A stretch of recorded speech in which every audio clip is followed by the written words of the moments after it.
새해 우리 교회의 표어는 말씀을 따라 삽시다 입니다. 첫 주일에는 이 세상은 하나님의 말씀으로 시작되었다 라는 말씀을 드렸고, 그리고 지난 시간에는 말씀을 따라 지어진 인간에 대한 말씀을 드렸습니다. 그리고 오늘은 하나님께서 주신 말씀은 생명과 울타리이다 라고 하는 말씀을 함께 나누도록 하겠습니다.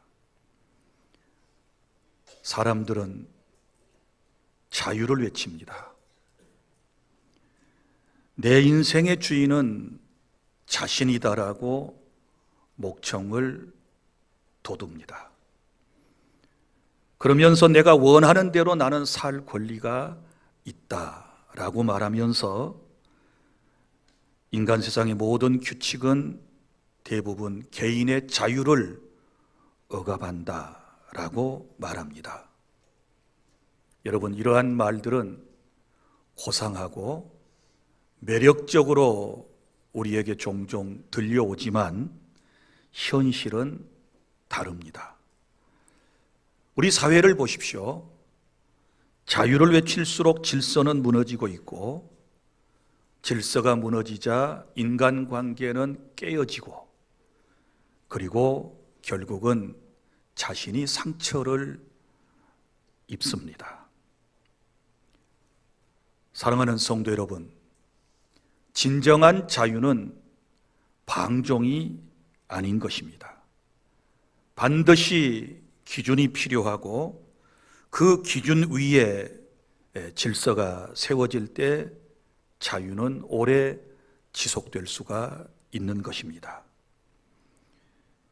영국의 니키 건불이라고 하는 사람이 이런 이야기를 했습니다. 아이들에게 축구공을 주면서 운동장에서 공놀이를 하며 놀라고 했습니다. 아이들은 공을 받아들고 운동장에서 처음에는 신나게 축구 경기를 하며 즐겼습니다. 그런데 얼마 있다가 그렇게 신나게 놀던 아이들이 서로 밀치고 서로 언성을 높여 다투더니 나중에는 싸우기 시작했습니다. 결국 아이들은 선생님에게 찾아왔습니다. 선생님, 우리에게 규칙을 말해주세요. 축구 경기를 어떻게 하는지 그 규칙을 말해달라고 했고, 그리고 아이들이 그 경기 규칙에 따라서 공놀이를 하게 되었을 때 너무너무 행복하게 되었다라고 하는 이야기입니다. 여러분 보십시오.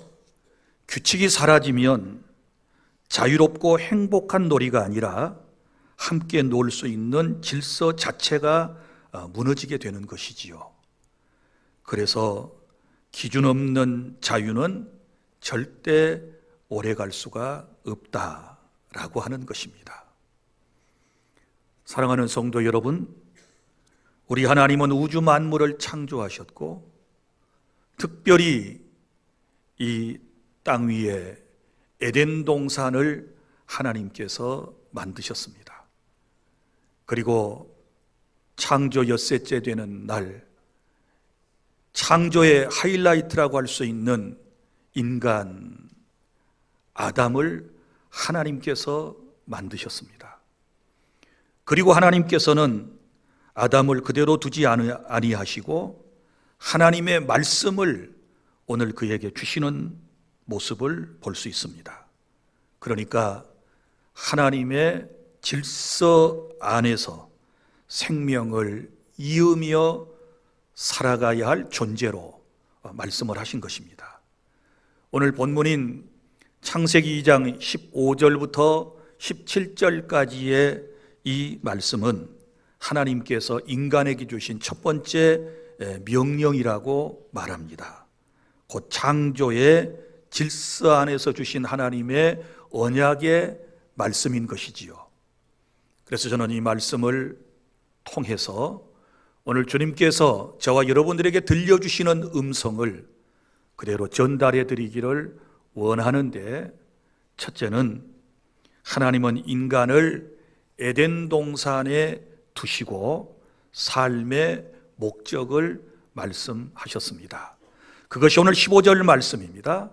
15절을 보면 여호와께서, 여호와 하나님이 그 사람은 누구일까요? 최초의 인간인 아담을 말합니다. 이 아담을 이끌어 에덴 동산에 두어 그것을 경작하며 지키게 하셨더라. 이렇게 오늘 본문이 시작이 되고 있습니다. 여기 세 단어를 우리가 유의 깊게 살펴보면서 하나님께서 인간을 향하신 목적이 무엇인가, 우리가 이 땅에 존재하는 삶의 목적이 무엇인지를 오늘 말씀을 통하여 깨닫고 그 말씀 따라 살아가는 은혜가 우리 모두에게 있기를 바랍니다. 첫째는 이끌어 에덴 동산에 두셨다. 이 말씀, 이끄셨다. 이 말은 하나님께서 의도적으로 첫사람 아담을 에덴 동산으로 이끄셨다라고 하는 말씀입니다. 그러니까 이끄시는 하나님, 우리를 어디로 인도하기를 원하십니까? 행복한 에덴의 동산으로 인도하기를 원하시는 하나님의 놀라운 사랑을 이 본문에서 우리는 알게 됩니다. 사랑하는 성도 여러분, 하나님께서는 인간을 창조하신 이후에 아무데나 두지 아니하시고 아담을 이끌어 에덴 동산에 살게 하셨다. 오늘도 저와 여러분들이 예수 그리스도를 통하여 다시 에덴을 회복하기를 원하시고 저와 여러분들을 결국은 하나님 나라로 이끌어 가시기를 원하신다는 하나님의 깊으신 사랑을 다시 한번 깨닫는 시간이 될 수 있기를 바랍니다. 에덴은 어떤 곳입니까? 하나님의 임재하심 속에서 인간이 쉼과 안식을 얻는 장소를 에덴 동산이라고 그러는 것입니다. 그러니까 우리의 삶과 쉼은 하나님의 안식 안에서부터 시작이 된다는 것을 우리에게 말씀을 해주고 있고요. 그 다음에 두 번째 단어가 나옵니다. 그것을 경작하여, 이 경작하다라고 하는 말씀이 나오는데, 이 말은 우리가 떠오르는 뉘앙스가 무엇입니까? 일하는 사람들이잖아요. 경작하다, 농산물을 경작하다라고 할 때 우리가 흔히 쓰는 단어이기도 합니다. 그러나 히브리 원문에 보면 이 경작하다라고 하는 말은 특별한 의미를 가진 아바드라고 하는 단어를 사용하고 있습니다. 그럼 이 아바드의 뜻이 뭐냐 그러면 이제 경작하다라고 하는 뜻도 있지만 여기 섬기다, 예배하다라고 하는 강력한 뜻이 있습니다. 그러니까 무슨 얘기인가 하면 하나님께서 인간을 창조하시고 에덴 동산에 두실 때에 이 일을 하면서 삶 자체를 통하여 하나님을 섬기고 하나님을 예배할 존재로 만드셨다. 믿습니까? 그러니까 우리의 일상이 예배가 되어야 되고 우리의 일터가 예배가 되어야 되고 우리의 삶이 항상 예배하는 삶이 되기를 하나님은 원하셨다. 그래서 경작하게 하셨다. 그것을 경작하며 이렇게 말씀을 해 주셨거든요. 그래서 오늘 저와 여러분은 창조주 하나님을 예배하는 사람으로 이 땅에 존재하게 되었다는 인간의 존재 목적을 절대로 잊지 말고 나를 창조하신 사랑의 하나님을 항상 우리의 삶을 통하여 예배하시는 그런 은혜가 새해에는 충만하시기를 바랍니다. 그 다음에 세 번째 단어가 나옵니다. 그것은 지키게 하시고 라고 하는 말씀입니다. 자, 하나님께서는 세상을 다 지으시고 난 이후에 이제 관리자가 필요하셨지요. 그래서 사람을 만드시고 아담을 만드시고 먼저 아담으로 하여금 하나님이 창조하신 세상을 관리하도록 하셨다. 그렇다면 인생은 절대로 여러분 이 세상의 주인이 아니고 관리자요 청지기이다 라고 하는 사실을 아셔야 돼요. 그럼 지킨다라고 하는 말은 보호하고 돌보는 책임을 가진 인생이다 라고 하는 것입니다. 사랑하는 성도 여러분, 우리 이 세상은요 하나님이 창조하신 세상이기 때문에 비록 타락한 인생들에 의해서 여러 가지 자연 우주 만물조차도 탄식하는 그런 상황에 있지만, 그러나 그럼에도 불구하고 여전히 이 세상은 하나님이 창조하신 아름다운 세상인 줄로 믿으시기를 바랍니다. 그래서 우리는 이 문화 명령을 항상 마음속에 간직하고 이 세상을 잘 보존하고 이 세상을 아름답게 잘 지켜나가고 다스려 나가는 그런 은혜가 저와 여러분에게 주어진 것에 대하여 감사하며 살아가실 수 있기를 바랍니다. 여러분, 인간은 자유로운 존재이지만 목적이 있는 존재이다 라는 것을 지금 말씀을 드리고 있습니다. 하나님의 임재하심 가운데서 하나님을 섬기고 예배하며 이 세상을 책임지고 돌보아야 할 책임이 있는 존재로 하나님이 나를 오늘 또 이 땅에 보내셨고 살게 하신다. 이 사실을 믿습니까? 그렇다면 나라고 하는 존재는 얼마나 소중한 존재인가? 얼마나 가치 있는 존재인가? 세상에 온 세상을 창조하시고 나에게 하나님이 다 맡기셨다? 이 은혜를 생각하면요 너무너무 감사하고 우리는 행복한 거예요. 그 다음에 두 번째는 16절부터 17절까지의 말씀입니다. 하나님은 인간에게 자유와 함께 책임을 주신 것입니다. 자유와 함께 책임을 주셨다. 자, 여러분, 에덴 동산 가운데는 뭐가 있었을까요? 오늘 9절 말씀을 한번 볼까요? 우리 2장 9절 다 함께 시작. 여호와 하나님이 그 땅에서 보기에 아름답고 먹기에 좋은 나무가 나게 하시니 동산 가운데에는 생명나무와 선악을 알게 하는 나무도 있더라. 아멘. 여기 아주 특징이 있는 두 개의 나무가 나옵니다. 하나는 생명나무고 하나는 여러분이 흔히 말하는 선악과가 있었다. 선악을 알게 하는 나무가 거기에 있었다라고 하는 것입니다. 그런데 우리 하나님께서 먼저 자유를 이제 선포하시는 모습을 볼 수 있지 않습니까? 그래서 자유선언인데요, 그것은 자유롭게 먹을 수 있는 동상 각종 나무의 열매가 있었다라고 하는 것입니다. 자, 그래서 동산 각종 나무의 열매는 내가 임의로 먹되 내 마음대로 먹되, 이 말은 인간에게 자유의지를 하나님께서 주셨다라고 하는 것을 우리가 알 수 있지 않습니까? 그리고 또 넉넉함과 풍성함을 하나님께서 허락해 주셨다. 우리 하나님은 온 세상을 창조하시고 에덴 동산에서 생명의 길을 먼저 보여주셨다. 그래서 하나님과의 관계 속에서 생명을 누리며 살아가야 할 존재가 바로 인간이라는 사실을 믿으시기를 바랍니다. 물론 여러분, 자유를 선언하셨고 우리에게 자유의지를 최초의 사람에게 주셨지만, 그러나 아담과 하와가 타락하고 난 이후에 자유의지하고는 전혀 달라요.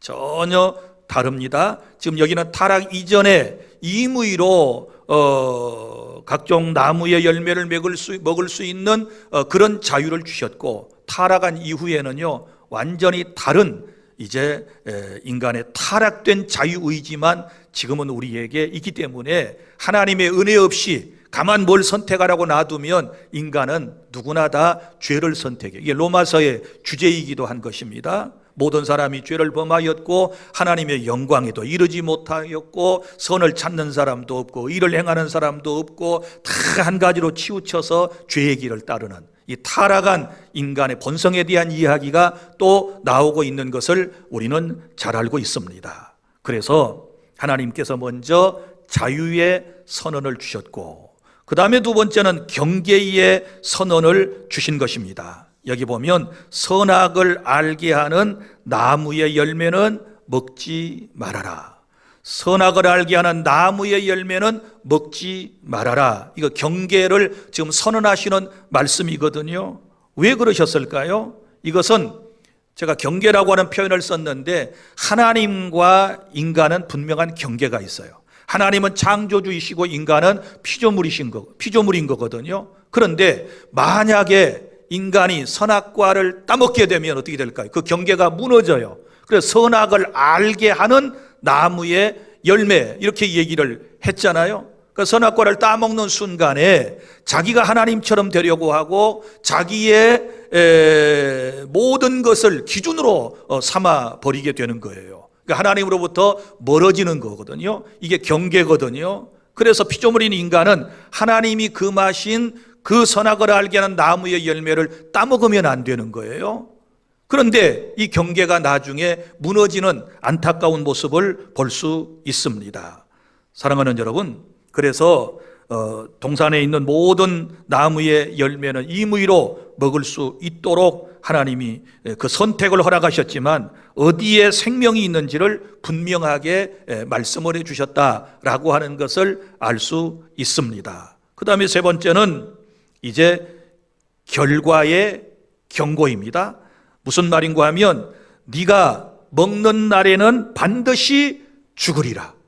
먹는 날에는 반드시 죽으리라. 그러니까 하나님께 불순종하여 하나님의 말씀을 떠날 때 생명도 떠나버리고 죽게 된다라고 하는 선언의 말씀인 것입니다. 사랑하는 주안의 성도 여러분, 하나님은 우리에게 선택의 자유를 주시되 그 선택에는 생명과 죽음의 결과가 있다라고 분명히 말씀을 하셨습니다. 자, 선택은 여러분의 자유입니다. 아담의 자유였습니다.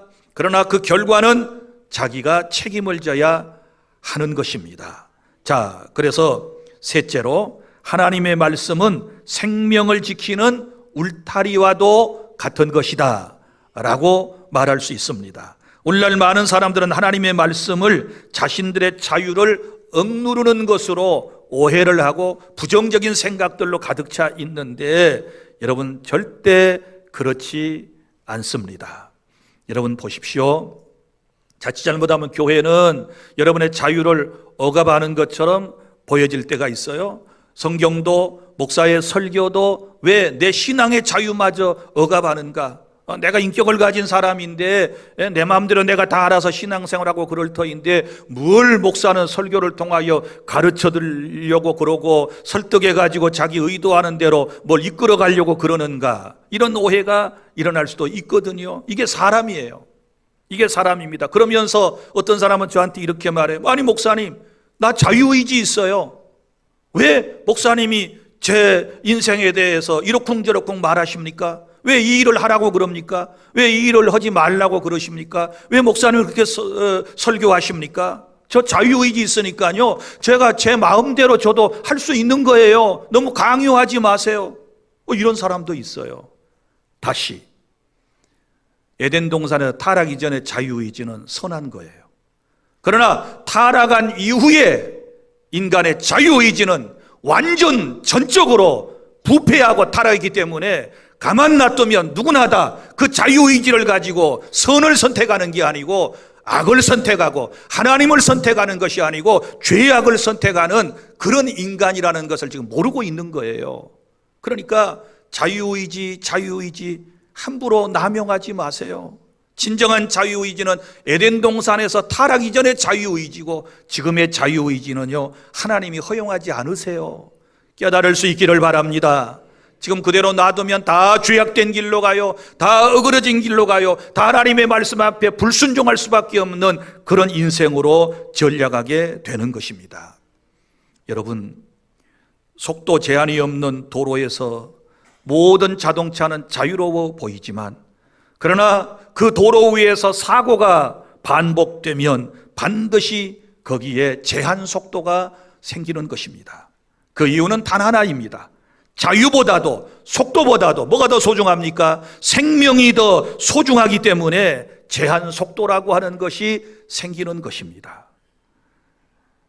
여러분, 자유 너무 소중합니다. 우리의 자유는 진리 안에서 옵니다. 믿습니까? 진리를 알지니 진리가 너희를 자유롭게 하리라. 진리이신 예수님께서 그분의 말씀을 통하여 성령 안에서 누리는 우리는 자유를 가지고 있습니다. 그런 자유를 우리가 남용해서는 또 안 되는 거예요. 항상 말씀을 따라 가야 하는 그런 자유로움이 우리에게 있다는 사실을 아셔야 하는 것입니다. 하나님의 말씀도 그렇습니다. 하나님의 말씀은 우리를 가두는, 여러분, 사슬이 아니라 우리를 살리는 울타리와 같다, 우리를 보호하는 울타리와도 같다는 사실을 깨달을 수 있기를 바랍니다. 미국 기독교 상담가 헨리 크라우드라고 하는 사람이 이런 예화를 들었습니다. 어린이 놀이터에서 울타리를 제거하고 아이들한테 마음껏 뛰놀라고 그랬더니 이상하게 아이들이 놀이터의 중앙 쪽으로 계속 모여들더라는 거예요. 밖으로 가지 아니하고 가운데로 애들이 놀고요. 더 자유로울 줄 알고 울타리를 없는 곳에 놀게 했더니 오히려 애들이 밖으로 나가지를 못하고 가운데로 자꾸 모여들더라는 거예요. 그래서 그 모습을 본 사람이 이제 울타리를 다시 쳤어요. 놀이터에 울타리를 쳤더니 아니 웬걸 이번에는 애들이 훨씬 더 자유롭게 뛰어다니고 끝에서 끝에까지 달리기를 하고 너무너무 신나게 놀더라는 거예요. 그래서 왜 그러는가 분석을 해보았더니 이거예요. 울타리가 없어서 자유로웠지만 애들은 두려움을 느낀 거예요. 어느 경계선을, 자기들이 정했던 경계선을 넘어가게 되면 어떤 분명한 어려움이 생긴다는 것을 인지해서 아이들은 중앙으로 모여들었다는 거예요. 그런데 울타리가 딱 설치되고 나니까 아이들은 안도감을 가지고 평안한 마음 가운데서 그 울타리가 보호해 주는 것을 알고 있었기 때문에 그들은 더 신나는 모습으로 놀 수 있었다라고 하는 것입니다. 여러분, 하나님의 말씀이 그렇지 않을까요? 하나님의 말씀은 우리를 속박하는 게 아닙니다. 하나님의 말씀은 우리를 가두는 것이 아닙니다. 우리를 묶는 것이 아닙니다. 오히려 하나님의 말씀 안에서 참된 자유와 행복과 기쁨이 있다라고 하는 사실을 믿으시기를 바랍니다. 그래서 하나님께서 우리에게 주신 자유는 은혜와 말씀 안에서의 진정한, 성령 안에서의 진정한 자유이다라고 하는 것입니다. 그래서 루터는 이런 예를 들었습니다. 외양간의 소, 고삐에 매여 있을 때가 더 안전할까요? 고삐가 떨어져 가지고 외양간 밖으로 나가는 게 더 안전할까요? 생각해 봐요. 여러분, 만약에 소가 고삐가 풀려 가지고 집 밖으로 나가서 남의 밭으로, 남의 논으로, 남의 손으로, 남의 집으로 막 쏘아다니면 어떻게 될까요? 그 사고 납니다. 누군가가 이날 같으면 벌써 잡아먹어버려요. 누가 끌어다가 벌써 잡아먹어버리고 마는 것입니다. 그러면 그 소는 가장 안전할 때가 언제입니까? 여러분, 외양간에 고삐에 매여 있을 때 그 소의 생명은 안전한 것처럼 우리가 주의 말씀에, 주의 법에 매여 있을 때에 우리는 진정으로 안전할 수 있고 자유를 얻을 수 있다라고 하는 것입니다. 또 그러면서 우리가 어렸을 때 창공에 날렸던 연의 비유를 들었어요. 다 어릴 때 연 한 번씩 다 날려보셨죠? 만드셔가지고. 저는 시골에서 어릴 때 그 창호지 가지고 연을 참 많이 만들어가지고 날린 적이 있어요. 가오리 연도 있고 방패 연도 있고 뭐 여러 가지 연이 있는데요. 그 연을 만들어서 바람에 쫙 이렇게 날리잖아요. 그러면 반드시 거기에 뭐가 있어요? 줄로 묶여 있어야 돼요. 그걸 목줄이라고 그래요.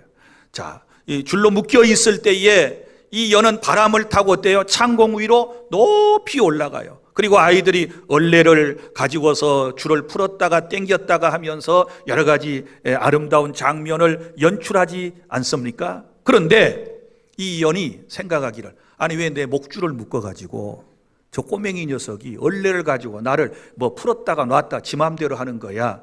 나 목줄을 끊겠어. 그리고는 연이 딱 줄이 끊어지는 순간에 어떻게 될까요?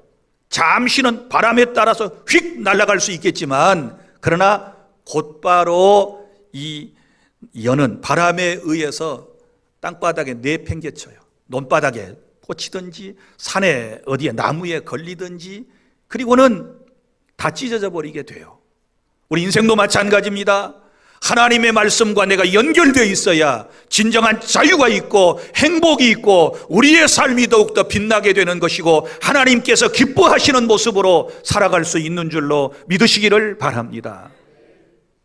또 새장 안에 비유도 있습니다. 새장 안에 아름다운 앵무새 뭐 등등 여러 새를 가두어 키웁니다. 가만 보면 참 답답해 보여요. 어떻게 저 예쁜 새를 저기다 가두어 놓고 먹이를 갖다 주고 저렇게 자기 혼자만 보고 즐기는가? 자, 그렇다고 해서 새가 자유를 얻기 위해서 새장 밖으로 뛰어나가면 어떻게 될까요? 뛰쳐나가면 새장문을 열어주면 어떻게 될까요? 처음에는요 아주 뭐 하늘을 날아다닐 수 있을 거예요. 그러나 곧바로 그 새는 적응하지 못하고 죽어요. 다른 맹금류에 밥이 돼가지고 죽게 되는 거예요. 마찬가지입니다.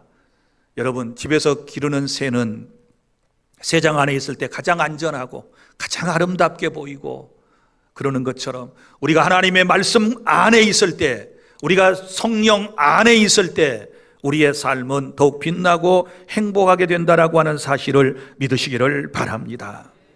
여러분, 아이들을 양육하실 때 가만 한번 생각해 보실래요? 다 지나간 얘기니까 잊어먹으셨나요? 아이들을 키울 때 갓난 아이들에게 말을 가르치고 어떤 습관을 가르칠 때 여러분이 하라는 말을 많이 했습니까? 하지 말라고 하는 말을 더 많이 했습니까? 생각해 보면 다 하지 말라는 말을 했어요. 그게 훨씬 더 많아요. 자, 여러분, 뜨거운 난로 옆으로 가면 뭐예요? 안 돼. 불을 만질라 그러면 뭐예요? 안 돼. 칼을 만질라 그러면 안 돼. 연필을 들고 이제 벽에다가 낙서하려고 그러면 안 돼. 뭐든지 거의 안 돼요. 돼 하는 거는 몇 개 없어요. 해 하는 거는 엄마 해봐, 아빠 해봐, 뭐 하나 지어주고 감사합니다 한번 해봐, 인사해봐, 뭐 요거 외에는 하라는 거는 없고요. 거의 다 이것도 안 돼, 저것도 안 돼, 이것도 먹으면 안 돼, 저것도 먹으면 안 돼, 저기도 가면 안 돼, 여기도 가면 안 돼. 다 안 된다, 안 된다라고 말하는 것은, 여러분, 이게 아이를 억압하는 것일까요? 그렇지 않습니다. 사랑인 줄로 믿으시기를 바랍니다. 그 아이를 사랑하기 때문에 안전하게 보호해 주려고 안 된다라고 부모가 말하는 것처럼 우리 하나님께서도 그러신 분이시거든요. 여러분, 십계명도 한번 가만 살펴봐요. 십계명 가운데 여러분, 하라는 계명이 많이 있습니까? 하지 말라는 계명이 많이 있습니까? 하지 말라는 계명이 훨씬 많지요. 자, 1계명부터 4계명까지는 하나님에 관한 계명이라고 배웠습니다. 거기서 하라고 하는 건 딱 한 가지입니다. 안식일을 기억하여 거룩히 지키라. 5계명에서부터 10번째 계명까지는 인간을 향한 계명이라고 그랬습니다. 거기에 하라고 하는 것은 5계명에 내 부모를 공경하라, 딱 한 가지고 나머지 다 하지 말라는 겁니다. 여러분, 타락한 이후에는 하나님께서 인간의 본성을 아시기 때문에 어떻게 해야 이 구원받은 하나님의 사람이 이 땅에서 하나님의 보호를 받고 하나님의 사랑 속에서 복을 누리며 살아갈 수 있을까? 너무 잘 아시는 하나님께서 하지 말라고 하는 말씀을 우리에게 더 많이 선포하신 거예요. 이것은 하나님의 사랑의 언어인 줄로 믿으시기를 바랍니다. 인생이 말씀을 떠나면 방향을 잃게 되고요, 말씀 안에 거할 때 우리는 진정한 자유를 누리며 행복한 신앙생활을 하며 살아갈 수 있는 줄 믿습니다. 이제 말씀을 맺습니다. 하나님께서 우주 만물과 그리고 에덴 동산을 창조하신 후에 하나님은 아담과 하와를 그곳으로 이끄시고 그리고 그에게 말씀을 주시고 그 말씀대로 살게 해 주셨습니다. 오늘 하나님의 말씀은 세 가지 놀라운 특징을 갖는데요. 하나는 생명을 위한 보호의 말씀인 것입니다. 생명을 위한 보호의 말씀. 우리의 생명을 계속 이어가기 위해서 보호의 말씀으로 하나님께서 우리에게 말씀을 주시고, 그리고 자유를 위한 질서.